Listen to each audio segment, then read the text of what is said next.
Hello, people of Earth. This is Tesco with Rip Kenny and Trap Jesus, and you're listening to the Human Music Podcast. Woo!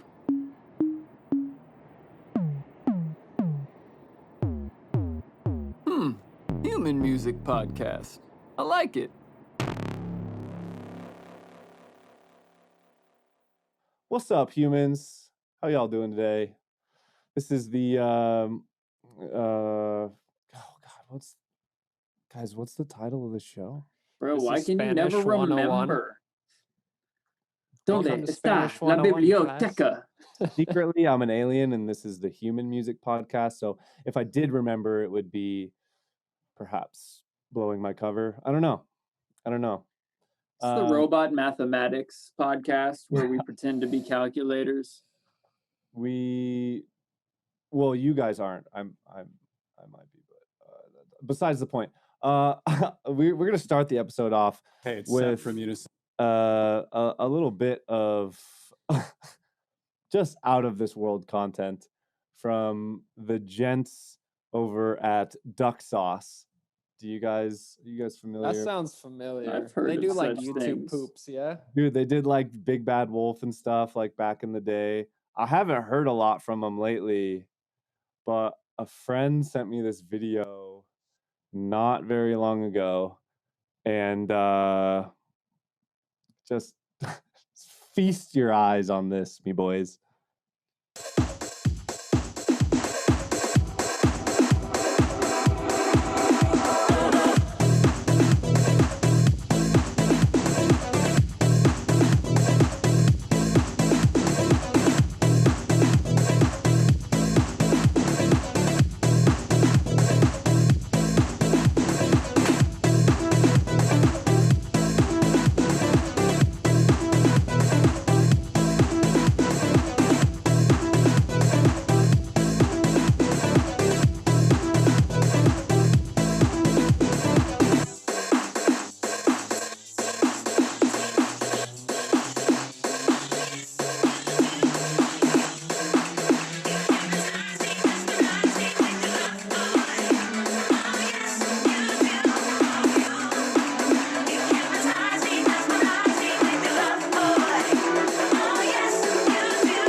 right, some noticeable or notable fucking incredible bits about that piece of content. The first thing that got me was the fact that all of the B-roll club shots still had like the fucking Shutterstock like overlay or like Pond 5 overlay or whatever. Like shamelessly ripped. Okay, so first of all, what was the fallout from that? Like, did they not get called and like fucking sued or some shit? Like, how does that? I mean, what if you just buy the license, but then you're like, can I have the water tag version? Right, like, is it like okay for them to like use the watermark? Because at that point, it's like free advertising. They like understand that if someone's going to use the one that they, in air quotes, tried, that it just like, well, they look like an ass clown doing that, so we're fine with it. Like, is that what happens? Like, what is the deal there? I mean, yeah, what is the deal there? What? I don't know. Feels so many What's up with things. that? I don't know. I wouldn't, get, too far up an infinite loop of assholes, trying to figure that piece out. It got pretty brutal with the assholes at the end there. Like, it was like mildly disturbing when you would travel through the asshole and be in a new setting, but it was a bit more disturbing when you stayed in the asshole and Vin Diesel or whoever was in the asshole, and then you went in his asshole in the asshole. Asshole section. That was a little. Just seeing the asshole walls was like. Also, too much, their but quality concept. their recap of like simulation theory, and I was like, it's at a pace at which you could read, and then all of a sudden it just like speeds up to a pace that you can't read. And obviously, I'm a researcher of this stuff, so when I saw that was happening, I was like, someone's typed this up for me somewhere.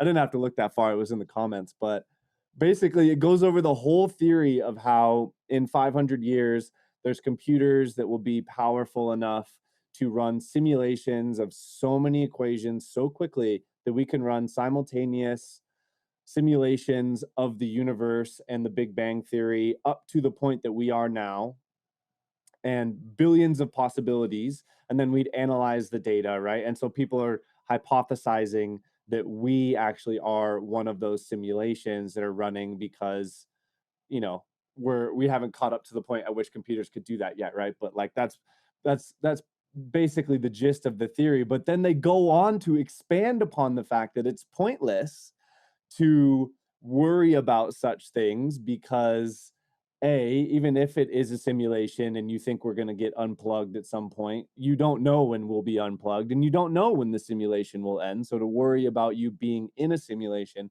devalues the experience of your simulation anyways.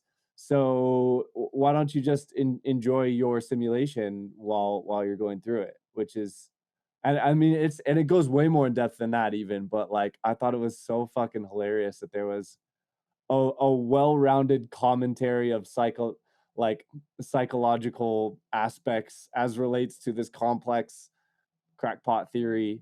And they just stick that into this lowbrow, like hilarious music video that they made. Like, what?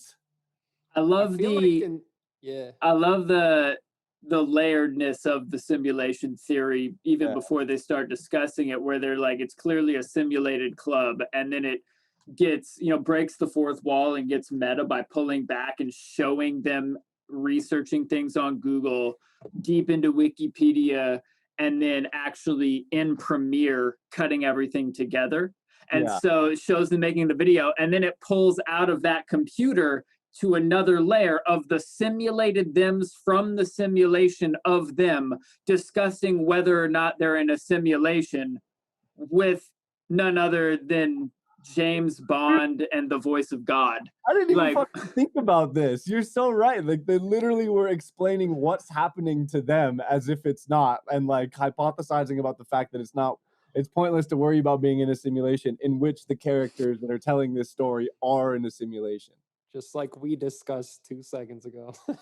That is so good. Can someone Simception. Someone needs to do a pull out of this episode right now into a non-simulated version of what we're doing, and then I could finally know whether I'm in a simulation or not.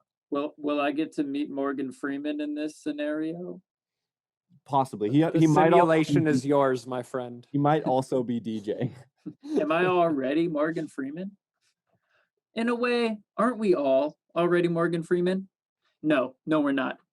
Moving on. Hey, speak for yourself. But also, it's worth noting that the term human music came from the simulation as well. That is very true. You know, a Zigerian simulation to be precise. Yes. So if you're ever worried that you're being watched by the Zigerians, just remember, folks, just take off all your clothes and then discuss it with your people. Can't bear to look at male genitalia. It's just icky for them. They just don't. They don't want to look at that. But do not, under any circumstances, let them get your recipe for concentrated dark matter. It's But unacceptable. if you want to fuck them up, just hold a free concert for everyone that in which you are going to rap about your new single called Concentrated Dark Matter and the recipe therein. And then when the crowd shows up, have them do a bunch of complicated, complex movements so that you can glitch the simulation, and then you'll know for sure. Because then you have the end of the simulation. And I have a theory that the Rip Kenny worldwide tour will break the simulation once this whole pandemic thing's out, you know? Ideally. Yeah. Ideally.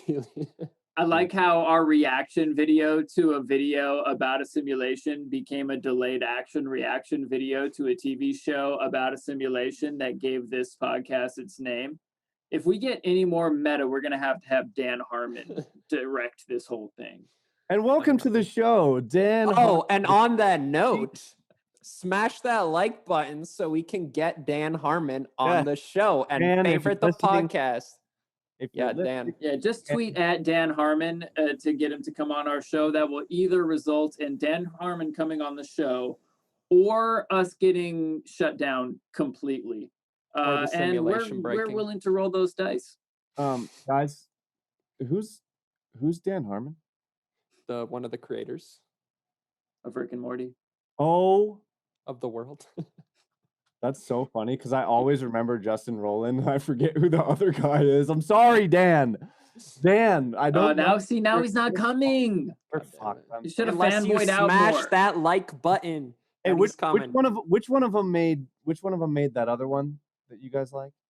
It was Dan. Solar Opposites. Solar Opposites. No, Solar Opposites is Justin Dan Rowland. made Solar Opposites. No, he did. No, Justin Rowland did Solar Opposites. Dan Harmon did Community. And a bunch of other stuff. Justin Rowland, Solar Opposites is average. Dan, you're clearly the creative genius behind Rick and Morty, and I profusely apologize for only remembering your compatriot's name. Please don't shun me. Solar Opposites is awesome. Evan is mistaken. Make sure to go support that so that we get 100 episodes. SolarOpposites.com. You know what? And leave a comment how you liked it. Let's ask the audience here. Do you guys think that Solar Opposites is approaching as good as Rick and Morty, or is it watchable and Rick and Morty is all time? Yes.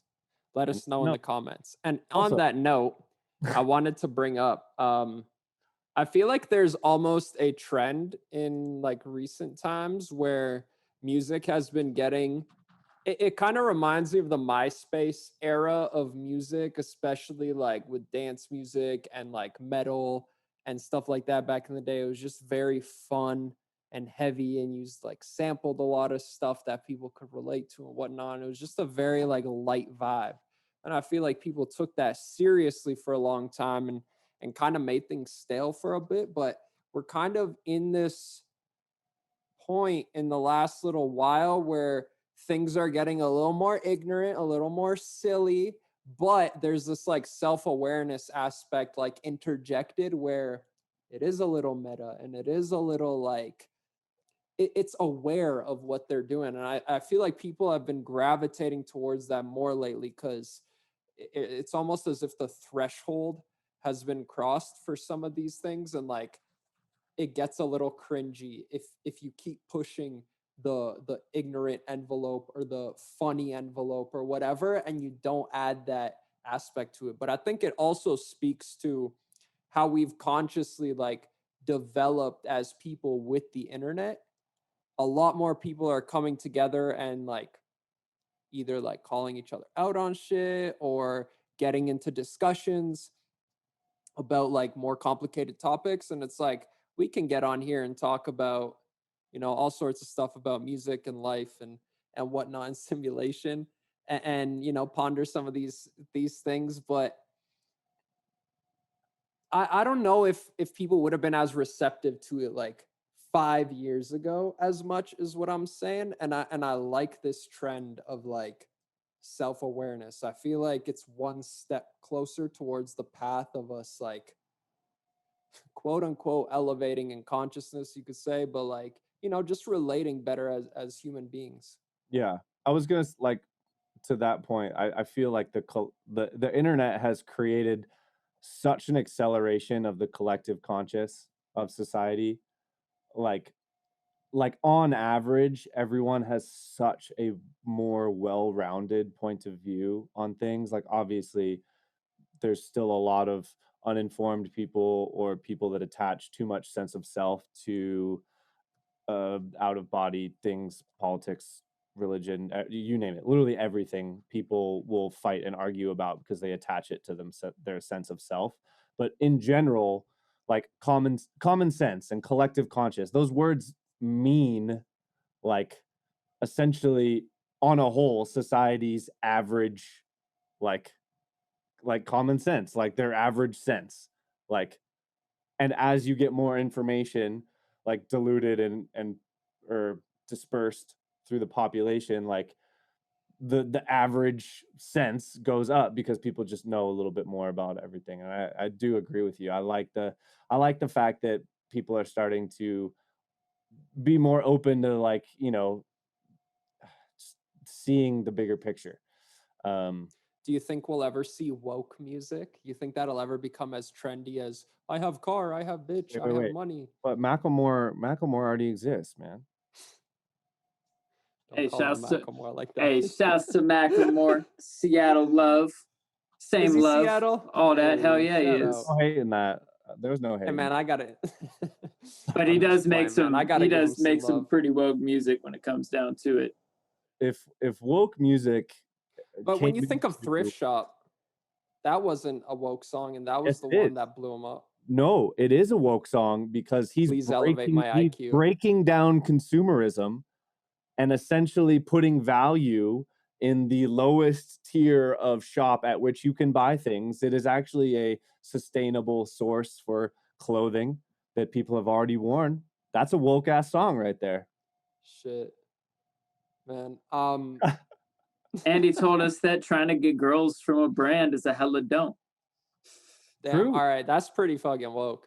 I've been thinking about this topic a bit though, because there was an interview with J. Cole where he was talking about,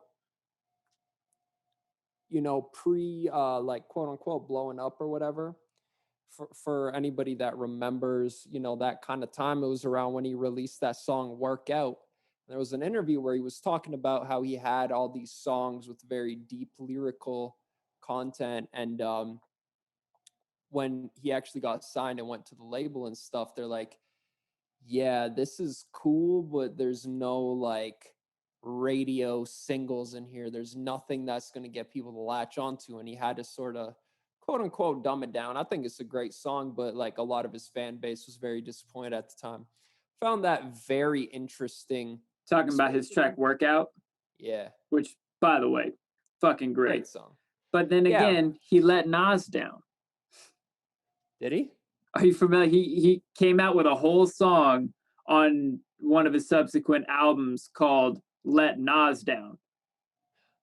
Oh man, okay, well then that is the next song. Let's peep it. Yeah. But before we get into that, I'm curious to know about your guys' perspective when it comes to, you know, like we were just talking about woke music, and do you see it becoming a thing and whatnot? Like, I feel that there's been almost like a trend with that in electronic music as well, where you'll get almost like the meme tracks. Like Knife Party did what was it called? EDM.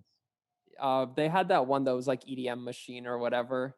and it like starts off with like the dubstep fake out drop, and then it goes into like a deep house tune or whatever. It's got that big room fucking dung dung, and then it's like record spin back, ha ha ha, and then it goes into like an actual house tune.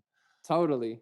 So I don't know. I've been thinking a lot about, you know, definitely in the last decade, we've seen a lot of artists had to, you know, quote unquote, like water their style down or whatever to get something with that's a bit, you know, easier on the ears, a bit more like background music, easier to understand, whatever. But you see this like surge of artists coming out where they can be silly and they can be, you know, talk about whatever and satirize like certain topics and stuff, and interject just that one line or that one element of self-awareness that gets you like, you know, on board with the whole thing. You're like, okay, I see what you're going for. I fuck with you. Like, you have a well-rounded perspective. I wonder though, is that going to be valued?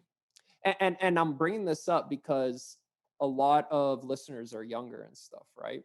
So as we raise this like collective consciousness, is that going to reflect in the younger generation, or do you guys think we're going to have this trend of just non-woke, ignorant music? Well, I think that that's like, it's unfortunate because you see that happen to a lot of your favorite artists.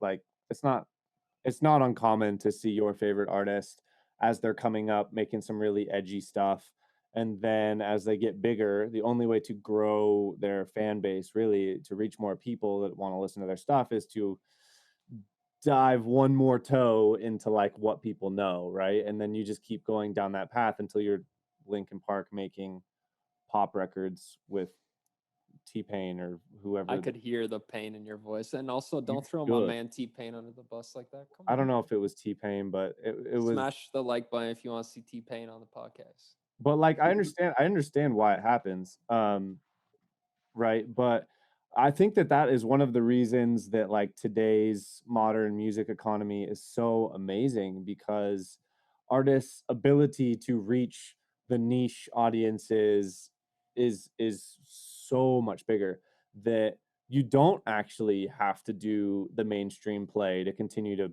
put food on your table and continue to gain more fans. Like, you can do the edgy thing and continue to be successful, albeit maybe not, you know, pop singer level success, but like, I do think that in that way we will see that happen a little bit less, because taking that risk nowadays pays off a bit more than it used to.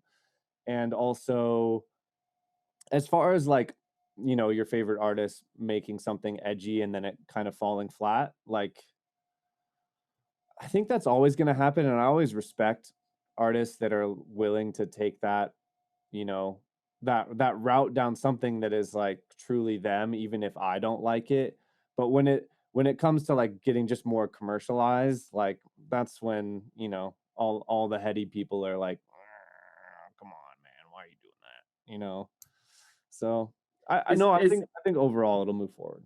It's interesting because I used to be the kid with the backpack hating on all my favorite artists that then did something way bigger. And, you know, maybe I felt like watered down the sound or dumbed it down or whatever. But as an adult, like, I mean, I understand a lot more now that, you know, I pay my own bills and understand that this is their job in music and they need to make sure it keeps making money.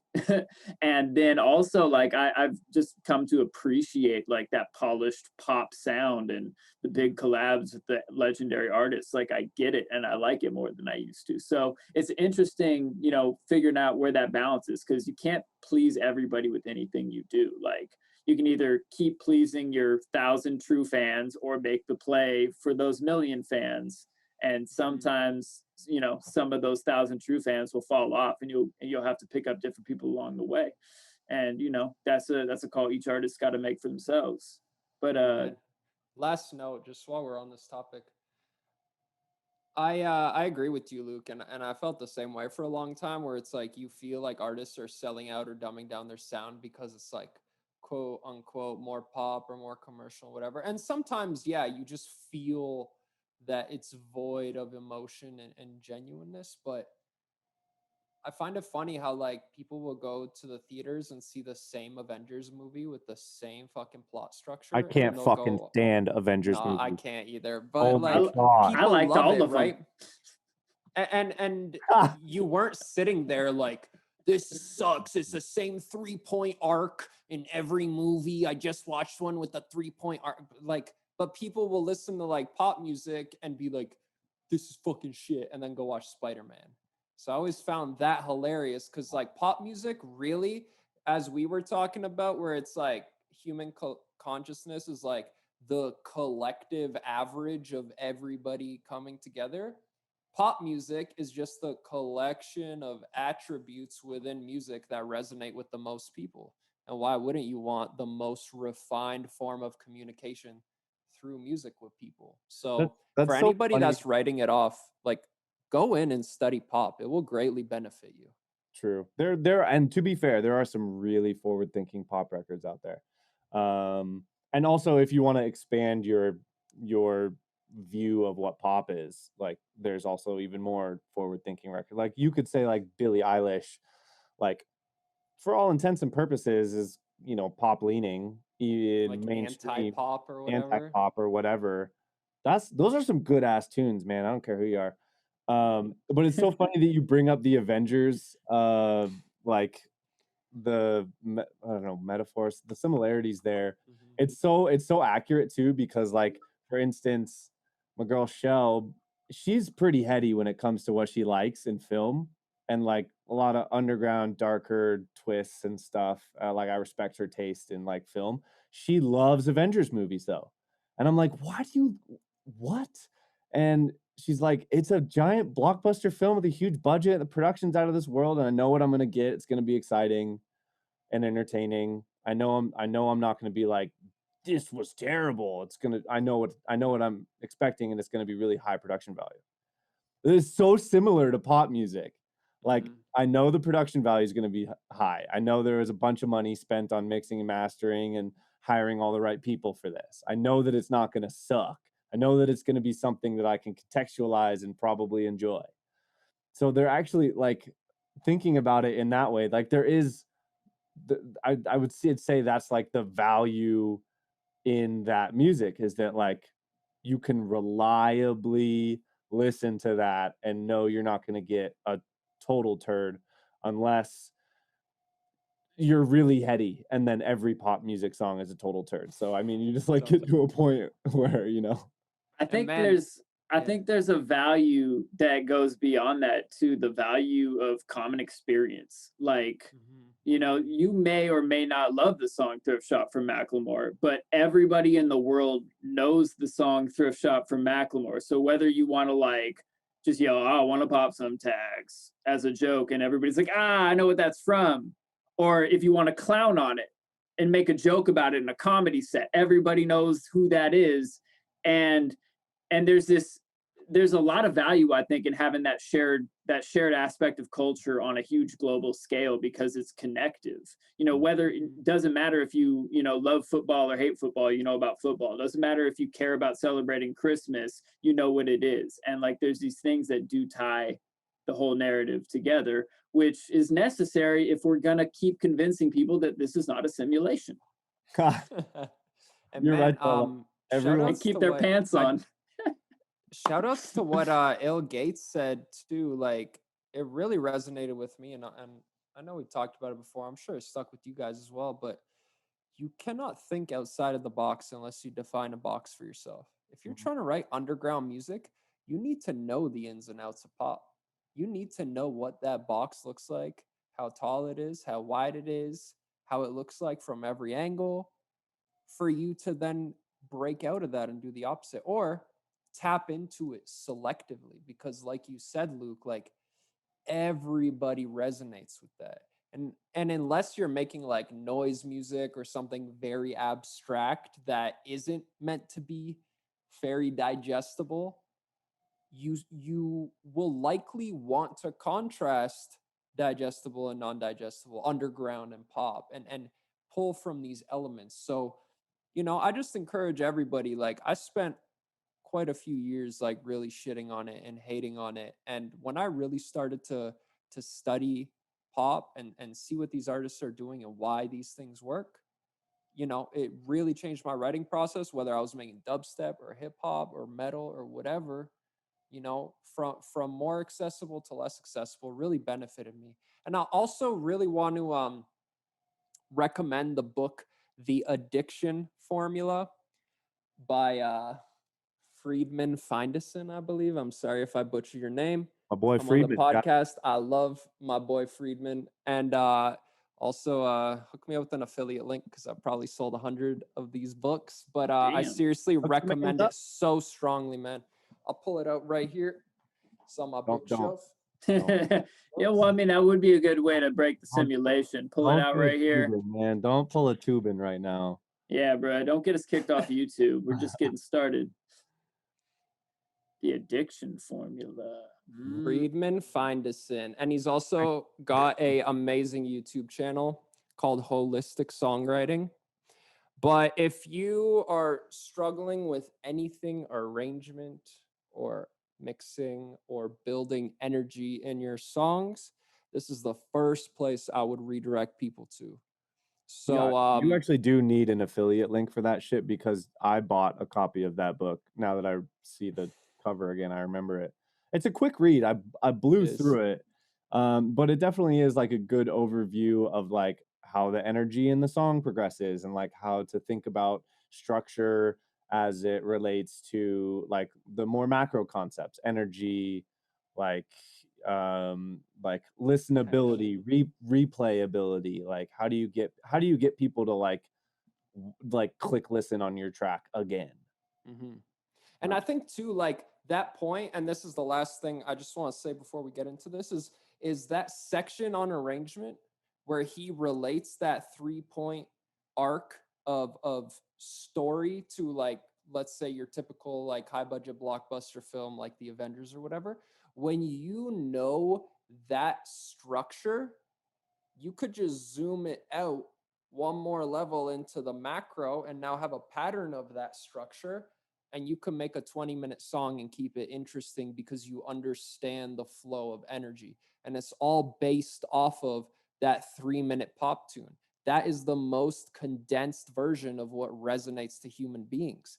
And if you're hating on pop, you're missing out on learning how to pace your music properly. So go pick up The Addiction Formula. Yes. There's a funny anecdote related to this that ties a bow on this a little bit, maybe, that I couldn't help but interject here. So what's his YouTube channel called again? Holistic Songwriting. Holistic Songwriting. This guy is a genius when it comes to breaking down artists and what they're doing and how they sound. And basically, like anyone from System of a Down to Linkin Park to Rage Against the Machine, he will break down their sound to the point where you're like, okay, I could go pick up my guitar and try and do similar things. And, you know, basically he's got some really, really insightful ideas on how to make good creative music. And he's a producer himself, and his wife wanted to give pop music a try. I think it's his wife wanted to give pop music a try. And this guy's like one of the most well-spoken, intelligent, well-rounded, heady music people that I know. And he produced a pop song for her to sing on. And it's less, it's, for someone who doesn't like pop already, for someone who doesn't like pop already, it was less than I expected. And coming full circle with the fact that pop, even though it's simple, is very difficult. Like, for real, like it is really hard to make a simple song that is that catchy and good. So there is a lot of value in really good pop music, just in that being able to distill a song down to as little elements as you need that are as catchy and interesting as possible. Man. The Shape of You just popped into my head. Ed Sheeran. Amazing. Like doom, doom, doom, doom, doom. It's so simple, just a little reggaeton bop, like 3 instruments total, and one huge pop star. Boom. If you would have asked me a year ago maybe like 2 years ago or whatever, 2-3 years ago, I would have been like, oh, bro, I make dubstep. Like, that shit's so hard. I could make pop, no problem. And then I tried doing it. I would send beats to people and be like, the fuck's this? Why is there so much going on? What are you trying to do here? Why are you doing all the things? Where am I supposed to fit?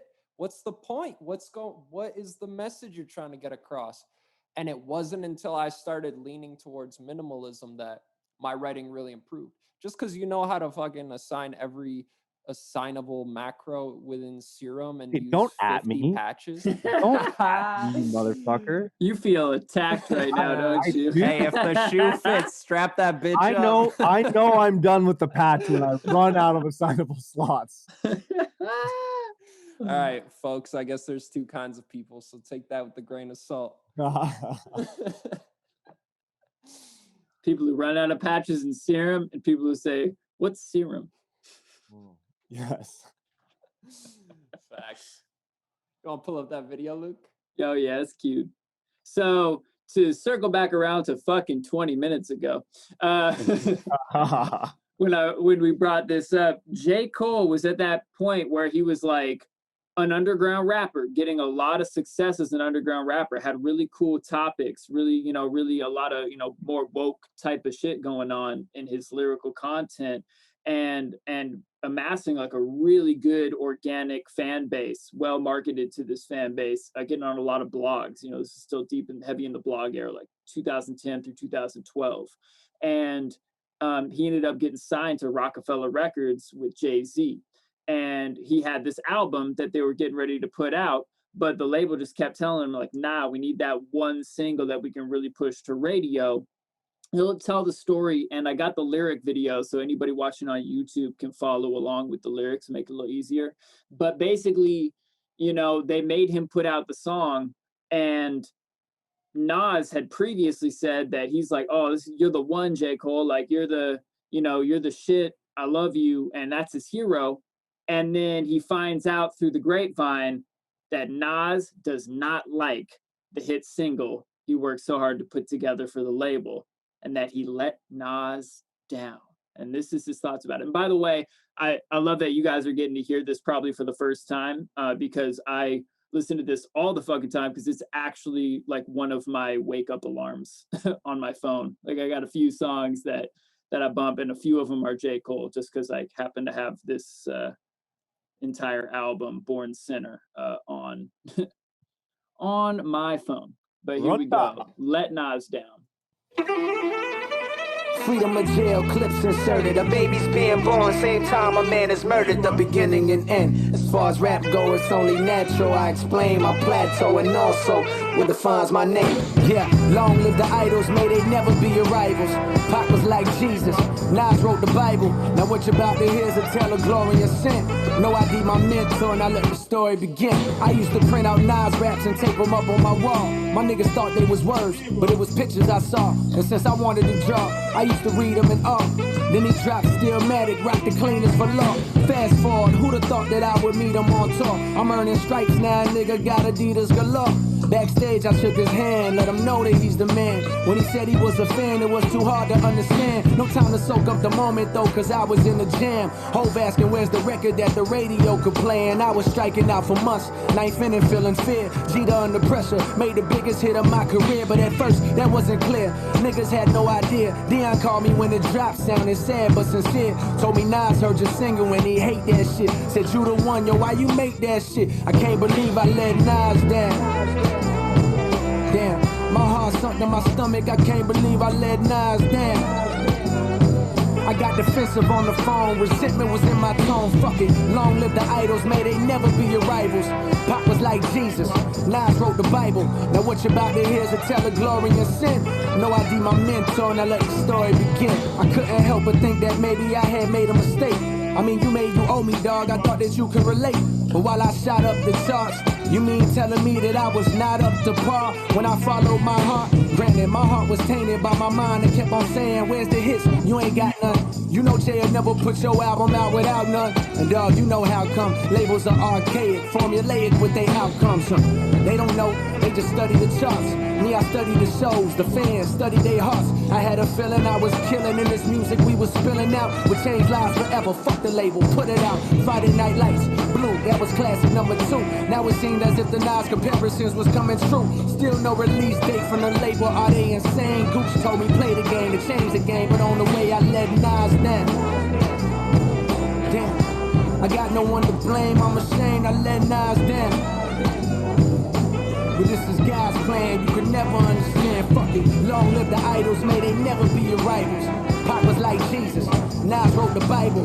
Now what you about to hear is a tell of glorious sin. No ID my mentor, and I let the story begin. I always believed in a bigger picture. If I can get them niggas to listen outside my core, then I can open the door. Reintroduce them to honesty, show them that they need more. The difference between the pretenders and the Kendrick Lamars. And so I took the fall. Like the son of the Lord on the cross, dying for that fake shit you niggas bought for the past decade. If I should pass, please let this be my last essay. Before I write from the heart, apologies to OGs for sacrificing my art. But I'm here for a greater purpose, I knew right from the start. I'm just a man of the people, not above but equal. And for the greater good, I walk amongst the evil. Don't cry, mama, this the life I choose myself. Just pray along the way that I don't lose myself. This is for the nigga that said that hip-hop was dead. I went to hell to resurrect it. How could you fail to respect it? Letting Nas down. I got the phone call quietly. I'm on, dog. I let Nas down. Yeah. And on this flight, may I never lose sight. Fuck it, long live the idols. May they never be your rivals. Pop was like Jesus, Nas wrote the Bible. Now what you just heard's a tell of glory and sin. No ID my mentor, and I let the story begin. Story begin. Yep. Let Nas down. Dude, I It's love beautiful. it was kind of a complicated flow over that beat too. Like it didn't, like when I first heard the beat and I heard his lyrics come in, I was like, it's gonna be kind of hard to pick your spots through this thing because it wasn't like your standard. Like he did such a good job like storytelling with a very palatable flow, like, and not just like hitting like the standard spots of like where your rhymes hit. It's great. It's interesting to note that somebody at that caliber had to dumb his shit down, even though we all agree that is an amazing track. It's structured well, lyrically it hits right, the rhymes are on point, none of them are too predictable. And somebody at that level who's arguably mastered their craft, I'm sure he feels like he's got ways to go, as we all do, but you know, from an outsider perspective, he definitely knows what he's doing. And even then, people are like, nah, people just ain't gonna fuck with it. That's why I was asking you guys about the point earlier. Do you think we'll ever get to a point where we appreciate that level of music? But you know, at our age, like, we're a range of ages, but like, we ain't teenagers. And when you come home from a long day of work, or you're thinking about this all day, or you're doing that, you don't always want to hear that crazy, like, thought-provoking shit. Yeah, like, dude. Yeah. Well, I liken liken it as you get older. I don't know if y'all watch the show Insecure, but there's a moment where one of the main characters is a music producer, and he's playing beats in his studio, and his niece is over, and he's playing these beats that are like these really well put together hip hop beats, you know, something kind of in the vein of what we just listened to on this track. And his niece is like, you know, your beats, like, they make me think and all, but it's like, why though? Sometimes I just want to get ratchet. Sometimes you just gotta bump WAP. That's literally sums it up. Exactly. There's some hoes in this house. There's some hoes in this house. It's got to bounce. I want to shake my ass, and that's all there is to it. I didn't come out on Friday night and drink to think. Literally the opposite. And so, like, will there be A, the woke music revolution, or B, will we stick on a trend of, you know, shake your booty type music and don't think? Neither. I think that there's a time for each, and there's always been a balance of both. There's some amazing songs that are dumb as hell and some amazing songs that are smart as hell, and a whole bunch of songs that kind of fall in the middle. But be intentional. What are you trying to do with this record that you're about to produce? Are you about to get in there, or right, are you about to get in there and make a record that is straight up ratchet for the dance floor, turned down for what? Because that is an incredible track with an incredible video, incredible feature, incredible production, zero thought required. Mm-hmm. Or, do you ever see a song like that J. Cole tune, something of that level becoming a, I mean, obviously this is hypothetical, anything could happen, but do you ever see a point where it's not that unreasonable for a record label to be like, nah, that's a fucking banger, let's get that on radio? Or do you think the push will always be towards like, shave off a few brain cells there? There is one song that comes to mind in that vein that I have ever heard like widespread radio success. You guys remember "Stan" by Eminem? Yeah. It's like, it's pretty heady. It's talking about like a fan who's got mental health issues, and he's like writing them letters and stuff. Like, that song is not in any way like your fucking standard rap jam. It's like, that's not I'm Slim Shady, the real Slim Shady. Yeah, exactly. Which was another one of those songs that got tacked on to an album at the last minute to make the label happy enough to put out the album. Yes. That's a banger, man. They chose right with Eminem that one. fucking hated that song. They wrote it and recorded it in something like 11 hours or 13 hours in the studio. And we're like, yo, this is pretty good. Play it again. It's all right. Play it again. I fucking hate it. Label loves it. Fuck it. Put the album out. And he's like, okay, that the label loved it. My fans loved it. That's my new formula. Making one annoying pop rap song per record that will get all the airplay and drive sales to what I was actually trying to say. Yeah. But I think, as we were talking about earlier, like the collective conscious moving forward, I think that the solace to me is that with everyone's unfiltered access to everything nowadays, more people are catching on to what the status quo is quicker, contextualizing all of that music quicker, because to be fair, you can lump most of it together and context. Like, if you understand some of like most of pop music, like you're not going to find a whole lot of stuff that like really escapes that formula. And so people are like looking to find stuff outside of the norm that grabs their attention. So I do think that as a whole, that being said, like those types of records have a greater percentage chance of breaking out nowadays than they ever did. And then also like the moving goalposts of what's breaking out. Like, it used to be like, if you didn't sell 1 million copies of physical copies of that single, it wasn't really a success. But now that's changed. You know, like 1 million streams is arguably a lot easier to achieve. And granted, you've got less monetary strength, but you know, there's a good chance that you've got less hands in that, you know, less hands in the cookie jar too, especially if you're an independent artist doing numbers like that. Yeah. And like you were talking about, like you need to know like what you're making this record for. Like, are you making a song for people to go out and drink and dance to at a top 40 club? Like, that's a certain type of record. Or are you making the headiest thing that you could ever make? Or are you making music to be broke? Exactly. But regardless, like we've talked about on this show before, I think more important than anything, you have to love it first. It has to be authentic to you.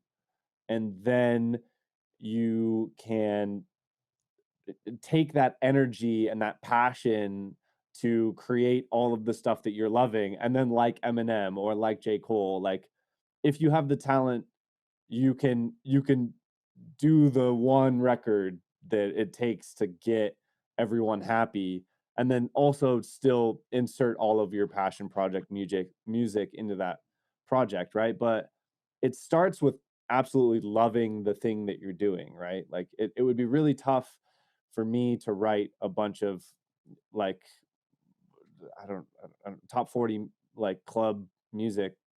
Like I don't love that, you know, like, and you have to love it to be like to be prolific enough to be like be a success. You know, you have to love it to be able to withstand the amount of time it takes to get there. Yeah, do what you love, that's for sure. Yeah, it's gonna be whack if you're not engaged. You don't just be like, oh, I heard there's money in pop music, so I guess I'll do that on the side. Like, I don't know about that, man. Like, there's a lot of people. There's a lot of amazing people that come together on super teams and put together these hits that you, for some reason, think are super easy to bang out. Yeah, there's a lot of people on those teams. There's and like a lot of competition. Yeah. But it's like every part of that process, like it's multiple producers, multiple lyric writers, multiple people helping write vocal melodies, multiple people mixing, mastering, doing all that shit, multiple people doing QA. Like, y'all ever looked at the credits for a Justin Bieber record? Yeah. That list is hundreds of people long. And people will like clown on that, like when a Grammy season comes around. I remember there was that whole thing between like which is album of the year, whatever year at the Grammys, was like, is it going to be Beyonce or is it going to be Beck? And people are like, oh, this Beyonce song took 7 people to write, but Beck did it all by himself, so clearly that's better. And to me, it's like, fuck that. I like the Beyonce songs way better personally. If you like the Beck songs better, that's also valid. But just because one was a team effort and one was a solo effort does not make a qualitative judgment about either of these things. Like, you get like, is it better to be the one MVP player on a shitty team? Like, oh yeah, so and so was great this year, he's the MVP of the team. His team sucked and went 0-16, but you know, he killed it. He led that shit. He really threw the shit out of the ball to nobody. Like, yeah, man, that's another thing too. Like we talked about last time, was working with people and finding people that are trying to do the same thing you're doing. Hop on some Zoom calls, hop on Google Hangouts, whatever you got to do. Get to know people that are passionate about the same thing you're passionate about and get their opinion, get their help. If you're trying to write dubstep, if you're trying to write house, whatever, find 2 friends that also love to do that shit and hop on Zoom regularly and show each other your shit. Start a collab folder, or start even just like a project folder where you could like give them your project and maybe they'll learn something from it. Maybe they'll do something in your project, send it back to you. You're going to learn that one thing that you're going to push hard for the next 3, 4, 5 months. That's really going to define your style or whatever. But like, if you're writing ass music and you got no followers, don't be the MVP player in the shit team. Like, if anything, stop focusing on your own project for 2-3 months and just ask your friends, hey, what are you up to? How can I help you? Is there something you're sitting on that you're stuck on that I could like just help you nudge it forward a bit more? Like, try and be that extra writer in the room for somebody else. If you don't, you're shooting yourself in the foot. You're playing solo on the shittiest team in the league, and you're taking pride in that because you did everything by yourself. I made every serum patch and I made every sample. It's like, yeah, they're kind of fucking whack, and they all come together to make a duct tape together piece of shit that nobody's gonna listen to. Yeah, my best songs have you guys on the sound design. Go team. It's always a team effort. It is, man. It really is. I honestly want to like, and if you're stuck, like one of my favorite things is like if I have friends over that don't give a fuck about music or have no concept of how the production process works at all, but like it would be fun to like put some shitty raps down and make a beat and then like make a song in a couple hours. Like that is a fun experience, because I'm not second guessing anything I'm doing. I'm like, here's the beat, here's another sound, okay, write a verse that's this long, and we're just shitting around having a good time, and at the end of 2 hours we have a song that's done.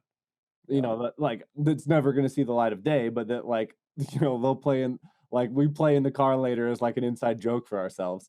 Like that process is really creatively liberating, because I'm no longer sitting here like, what is the magnum opus of representation that I can put into this song that's exactly me and that's also new and edgy and that's also really high production value. That shit is creatively and mentally taxing. Yeah. Just sit down and make a song for shits with your friends. It's like all of the weight coming off your shoulders, and you're like, oh wait, I do know what I'm doing. Oh, okay. Yeah. And the song you make sucks. Like, it doesn't matter. You did something else to break your brain out of that creative rut. Especially when they throw like some like different shit at you. They're like, yes, oh, they will bro, ask you to do shit. this? Your friends will ask you to do shit that you're like, no, you can't do that. And then you sit and you're like, oh, well, yeah, you can. Wait, I might. Hold on, let me try something. And then like you literally will like do something you never would have had a concept to do, just because like having that outside perspective that doesn't know the set of tools, that doesn't know what you should or shouldn't do or what you can or cannot do. They're gonna come up with stuff that is way different than how your brain would ever think about it. Yeah, it's unrestricted. So yeah, to sum that up, like take your craft seriously, but don't take yourself so seriously. That's something I wish I had done more of coming up. Honestly, like I had homies that are still my good homies that like would want to like, oh, hey, I'm over. Let's fuck around and make some goofy shit. Let me like freestyle and then we can try and turn it into a song. And I'd be like, nah, I got to work on this serious track. That serious track never even fucking came out. And it wasn't good in the first place. I was just so caught up in being serious Luke about his production and rapping that I passed up the opportunity to make amazing memories with my friends. And oops, my bad, guys. If you're listening, sorry. Man, think about this too. Like, we hang out with producers all the goddamn time. And when you show them, and our audience, right? It's like, if you've been in it for a bit, like you have some friends that are producers and generally you're showing them your stuff. And to your producer friend, it's just one out of a gazillion tracks. But you show your quote unquote normie friends or whatever, right? Like that whatever ignorant tune that you did to that beat, whatever here and there, they're going to be so stoked about it. They're going to be sharing it with everybody. They're going to show it to this person, that person. Maybe that person's like, oh, holy shit, I have a friend that does music. Like I've met so many music people through doing music with friends that don't do music. And then they're like, oh, I have to show my other music friend what the fuck I did. And then you end up getting in contact with somebody else that you can make that quote unquote serious music with if you really want to, you know? Yeah, man, that's lit. Yeah. Yeah, don't miss out on that, man. Have some fun with it. And another way to honestly, like, I want to throw this out there as three folks that have all done a lot of feedback, we can all attest, I'm sure you guys will back me up on this. If you've got other music friends and they're working on something, attempt giving them constructive criticism. Like ask if they're okay with receiving it first, for sure. But the more you do that and like break down other people's songs that you're not attached to critically, you are actually going to be better able to break down your own songs and find out where you can improve them. Like giving other people track feedback always continuously makes me a better producer because it makes me a better listener. Amen to that. I don't know if there's a better way to leave it off, boys. You got anything else you want to? I got peace among worlds, humans. I was going to say, should I ride us out with one of these inside joke songs? I just realized I have one in the... Oh, shit, son. Run it up. Oh. This won't even give us a copyright strike. No, it won't. It definitely won't. All right, here's to make music with your friends for fun. Hey, what, bruv? I didn't quite get understanding what you're saying right now, bruv. It just doesn't make much sense to me. Yeah, mine's on the road.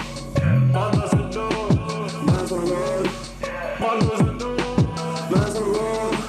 Mine's on the road. Yeah, mine's on the road. Mine's on the road. Man's on the road. Mine's on the road. They say everything is fake today. Pulls the rising point away. It ain't all bad. I'm just like my dad because I never couldn't find a way. I type up so much shit today. You deserve some points, man. You should be your best friend. Homies living in a band. You ain't got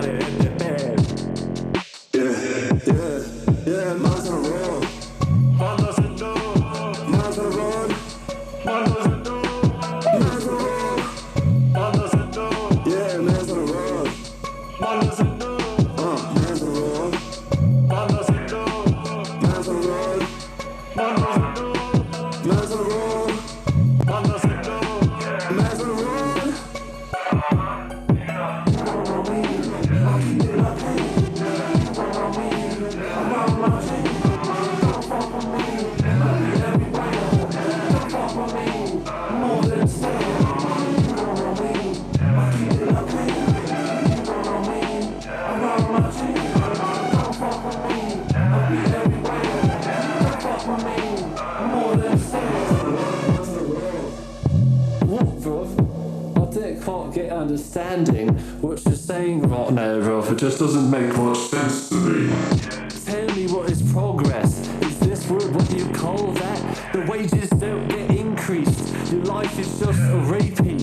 Face it, we just regress, which is what I call this. Take the power back, I got it on my map. Yeah, man's on the road. Man doesn't know. Man's on the road. Man doesn't know. Man's on the road. Man doesn't know. Yeah, man's on the road. Man doesn't know.